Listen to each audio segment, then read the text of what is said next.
ಬಿಜೆಪಿಗೆ ಇನ್ನಿಲ್ಲದ ಬಂಡಾಯದ ಬಿಸಿ ಹೆಚ್ಚಾಗ್ತಾ ಇರುವಂತಹ ಹಿನ್ನೆಲೆಯಲ್ಲಿ ಬಂಡಾಯವನ್ನ ತಗ್ಗಿಸೋದಕ್ಕೆ ಅಖಾಡಕ್ಕೆ ಎಂಟ್ರಿ ಕೊಟ್ಟಿದ್ದಾರೆ ಅಮಿತ್ ಶಾ ಅವರು.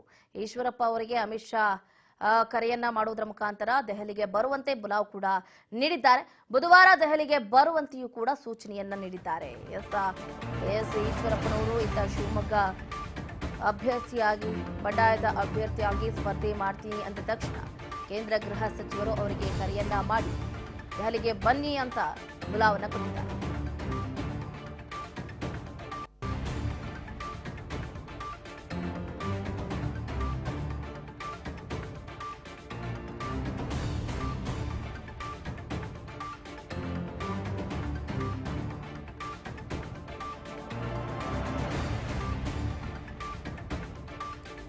ಬಿಜೆಪಿಗೆ ಇನ್ನಿಲ್ಲದ ಬಂಡಾಯದ ಬಿಸಿ ಹೆಚ್ಚಾಗ್ತಾ ಇದೆ. ಹಾಗಾಗಿ ಬಹಳ ಸೀರಿಯಸ್ ಆಗಿ ತಗೊಂಡಿದ್ದಾರೆ ಕೇಂದ್ರ ಗೃಹ ಸಚಿವರು. ಬಂಡಾಯವನ್ನ ತಗ್ಗಿಸೋದಕ್ಕೆ ಅಖಾಡಕ್ಕೆ ಎಂಟ್ರಿ ಕೊಟ್ಟಿದ್ದಾಗಿದೆ ಚುನಾವಣಾ ಚಾಣಕ್ಯ ಕೆಎಸ್ ಈಶ್ವರಪ್ಪನವರಿಗೆ ಕರೆಯನ್ನ ಮಾಡುವುದರ ಮುಖಾಂತರ ದೆಹಲಿಗೆ ಬನ್ನಿ ಅಂತ ಬುಲಾವನ್ನ ಕೊಟ್ಟಿರುವಂಥದ್ದು.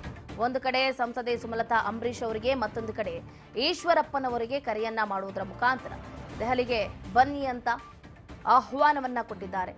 ಬುಧವಾರ ದೆಹಲಿಗೆ ಬನ್ನಿ ಅಂದ್ರೆ ನಾಳೆ ದೆಹಲಿಗೆ ಬನ್ನಿ ಅಂತ ಸೂಚನೆಯನ್ನ ಕೊಟ್ಟಿರುವಂಥದ್ದು. ಈಗಾಗಲೇ ದೆಹಲಿಗೆ ಹೋಗುವುದಾಗಿ ತಿಳಿಸಿದ್ದಾರೆ ಮಾಜಿ ಸಚಿವರಾದಂತಹ ಕೆಎಸ್ ಈಶ್ವರಪ್ಪನವರು. ಸ್ಪರ್ಧೆಯ ವಿಚಾರವಾಗಿ ನಿಲುವಿಗೆ ಬದ್ಧ ಅಂತಾನೂ ಕೂಡ ಈಶ್ವರಪ್ಪ ಹೇಳ್ತಾ ಇದ್ದಾರೆ. ಹಾಗಾದ್ರೆ ಏನ್ ಮಾಡುವುದು? ಒಂದು ಕಡೆ ತ್ರಿಕೋನ ಸ್ಪರ್ಧೆ ಆಗೋಗ್ಬಿಡುತ್ತೆ. ಶಿವಮೊಗ್ಗ ಲೋಕಸಭಾ ಕ್ಷೇತ್ರ ಒಂದು ಕಡೆ ಕಾಂಗ್ರೆಸ್ ಅಭ್ಯರ್ಥಿಯಾಗಿ ಗೀತಾ ಶಿವರಾಜ್ ಕುಮಾರ್ ಅಖಾಡದಲ್ಲಿ ಇದ್ರೆ, ಇತ್ತ ಬಿಎಸ್ ಯಡಿಯೂರಪ್ಪನವರ ಪುತ್ರ ರಾಘವೇಂದ್ರ ಅವರು ಅಖಾಡದಲ್ಲಿದ್ದಾರೆ. ಇವರಿಬ್ಬರ ಎದುರಾಳಿಯಾಗಿ ಅಂದ್ರೆ ಬಂಡಾಯ ಅಭ್ಯರ್ಥಿಯಾಗಿ ಕಣಕ್ಕೆ ಇಳಿದ್ರೆ ಬಹಳ ಕಷ್ಟ ಆಗುತ್ತೆ ಅನ್ನುವಂತ ನಿಟ್ಟಿನಲ್ಲಿ ಎಲ್ಲವನ್ನ ಆಲೋಚನೆ ಮಾಡುವುದರ ಮುಖಾಂತರ ದೆಹಲಿಗೆ ಬನ್ನಿ ಕೆಎಸ್ ಈಶ್ವರಪ್ಪನವರೇ, ನಾನು ನಿಮ್ಮ ಜೊತೆ ಮಾತಾಡಬೇಕು ಅಂತ ದೂರವಾಣಿ ಕರೆಯನ್ನ ಮಾಡೋದ್ರ ಮುಖಾಂತರ ಆಹ್ವಾನವನ್ನ ಕೊಟ್ಟಿದ್ದಾರೆ. ಇತ್ತ ಕೆಎಸ್ ಈಶ್ವರಪ್ಪನವರು ಕೂಡ ನಾನು ಹೋಗ್ತೀನಿ ಅನ್ನುವಂತಹ ಸೂಚನೆಯನ್ನು ಕೂಡ ಕೊಟ್ಟಿದ್ದಾರೆ. ಹಾಗಾದ್ರೆ ಕಾದ್ ನೋಡ್ಬೇಕಾಗತ್ತೆ ಏನೇನಾಗುತ್ತೆ ಏನು. ದೆಹಲಿಗೆ ಹೋದ್ರೆ ಏನಾದ್ರೂ ಗುಡ್ ನ್ಯೂಸ್ ಅನ್ನ ಕೊಡ್ತಾರಾ ಅಥವಾ ಉನ್ನತ ಸ್ಥಾನಮಾನವನ್ನ ನೀಡೋದಾಗಿ ಹೇಳ್ತಾರಾ ಏನು ಅಂತ. ಯಾಕಂತಂದ್ರೆ ಇತ್ತ ಸಂಸದೆ ಸುಮಲತಾ ಅಂಬರೀಶ್ ಅವ್ರಿಗೂ ಕೂಡ ಉನ್ನತ ಸ್ಥಾನಮಾನವನ್ನ ನೀಡಬೇಕು ಅಂತ ಅಂದುಕೊಂಡಿದ್ದಾರೆ. ಹಾಗೇನೆ ಇತ್ತ ಕೆಎಸ್ ಈಶ್ವರಪ್ಪನವ್ರಿಗೂ ಕೂಡ ದೆಹಲಿಗೆ ಕರೆಸಿ ಬಂಡಾಯವನ್ನ ಶಮನ ಮಾಡೋದ್ರ ಮುಖಾಂತರ ಉತ್ತಮ ಸ್ಥಾನಮಾನವನ್ನ ನೀಡ್ತಾರಾ ಅನ್ನೋದನ್ನ ಕಾದಷ್ಟೇ ನೋಡ್ಬೇಕಾಗುತ್ತೆ.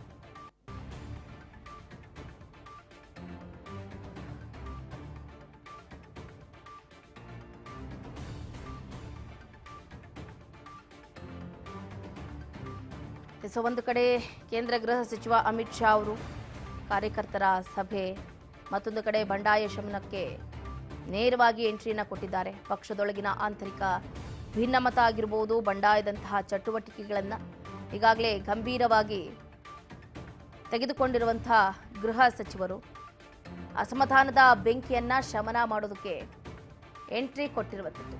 ನೋಡೋಣ ಹಾಗೋದ್ರೆ ಎಷ್ಟರ ಮಟ್ಟಿಗೆ ವರ್ಕೌಟ್ ಆಗುತ್ತೆ ಕೆಎಸ್ ಈಶ್ವರಪ್ಪನವರ ಮೇಲೆ ಹಾಕಿರುವಂತಹ ಗಾಳ.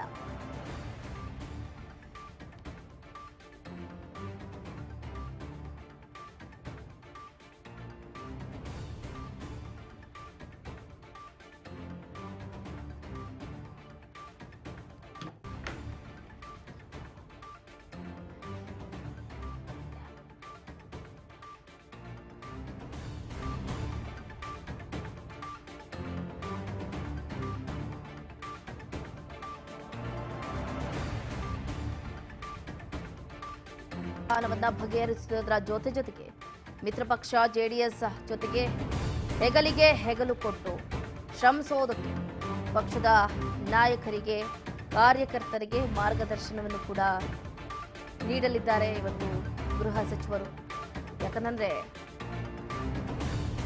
ಅಸಮಾಧಾನಿತ ನಾಯಕರು ಬಿಜೆಪಿಯಲ್ಲಿ ಹೆಚ್ಚಾಗಿದ್ದಾರೆ. ಅಸಮಾಧಾನವನ್ನ ಹೋಗಲಾಡಿಸೋದಕ್ಕೆ ಟ್ರೈ ಮಾಡ್ತಾ ಇದ್ದಾರೆ. ಅಮಿತ್ ಶಾ ಎಷ್ಟು ಮಟ್ಟಿಗೆ ವರ್ಕೌಟ್ ಆಗುತ್ತೆ ಏನು ಕಾದು ನೋಡಬೇಕು.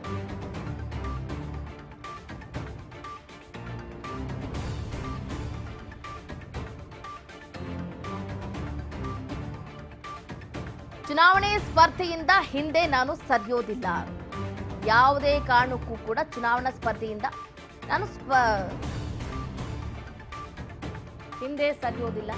ನನ್ನ ಸ್ಪರ್ಧೆ ಕುರಿತು ಮೋದಿಗೂ ಕೂಡ ನಾನು ಈಗಾಗಲೇ ತಿಳಿಸಿದ್ದೀನಿ. ಪ್ರಧಾನಿ ಮೋದಿ ಕಾಲಿಗೆ ಬಿದ್ದು ಮನವರಿಕೆಯನ್ನ ಮಾಡ್ತೀನಿ.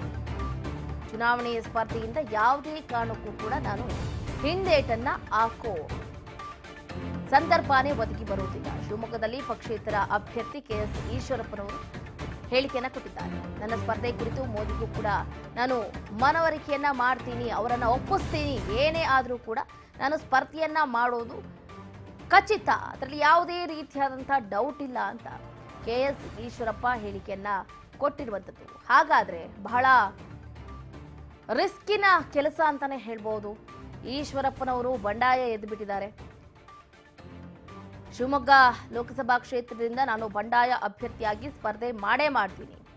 ಗೃಹ ಸಚಿವರಿಗಷ್ಟೇ ಅಲ್ಲ, ಕೇಂದ್ರ ಗೃಹ ಸಚಿವರಿಗಷ್ಟೇ ಅಲ್ಲ, ಪ್ರಧಾನಿ ನರೇಂದ್ರ ಮೋದಿ ಅವರ ಕಾಲಿಗೆ ಬಿದ್ದು ಬೇಕಾದ್ರೆ ನಾನು ಕೇಳ್ಕೊಳ್ತೀನಿ.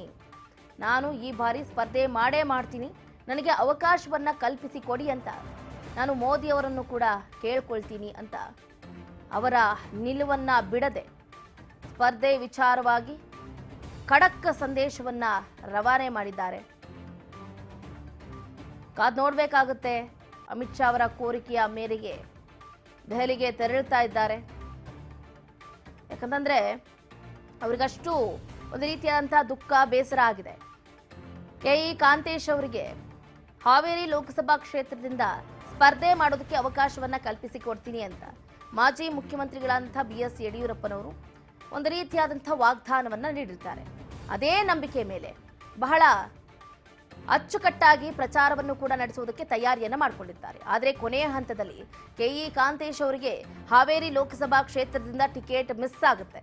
ಮಿಸ್ ಆದ ತಕ್ಷಣ ಕೆಎಸ್ ಈಶ್ವರಪ್ಪನವರ ನಡೆ ಬಹಳ ಒಂದು ರೀತಿಯಾದಂತಹ ಸ್ಫೋಟಕವಾಗಿತ್ತು ಅಂತಾನೆ ಹೇಳ್ಬಹುದು. ಯಾಕಂದ್ರೆ ಬೇಸತ್ತು ಹೋಗ್ಬಿಟ್ರು. ಈ ಬಾರಿನಾದ್ರೂ ಹಾವೇರಿ ಲೋಕಸಭಾ ಕ್ಷೇತ್ರದಿಂದ ಕೆಇ ಕಾಂತೇಶ್ ಅವರು ಸ್ಪರ್ಧೆ ಮಾಡಿದ್ರೆ ನನ್ನ ನಿಲುವು ಏನಾಗುತ್ತೋ ಏನೋ ಅಂತ ಗೊತ್ತಿರಲಿಲ್ಲ. ಬಟ್ ಅಲ್ಲೂ ಕೂಡ ಮಗನಿಗೆ ಸ್ಪರ್ಧೆ ಮಾಡೋದಕ್ಕೆ ಅವಕಾಶವನ್ನ ಕೊಡಲಿಲ್ಲ. ಹಾಗಾಗಿ ಸಿಡಿದು ಈಗ ಶಿವಮೊಗ್ಗ ಲೋಕಸಭಾ ಕ್ಷೇತ್ರದಿಂದ ಬಂಡಾಯ ಅಭ್ಯರ್ಥಿಯಾಗಿ ಸ್ಪರ್ಧೆಯನ್ನ ಮಾಡೋದಕ್ಕೆ ಕೆಎಸ್ ಈಶ್ವರಪ್ಪನವರು ನಿರ್ಧಾರವನ್ನ ಕೈಗೊಂಡಿರುವಂತದ್ದು.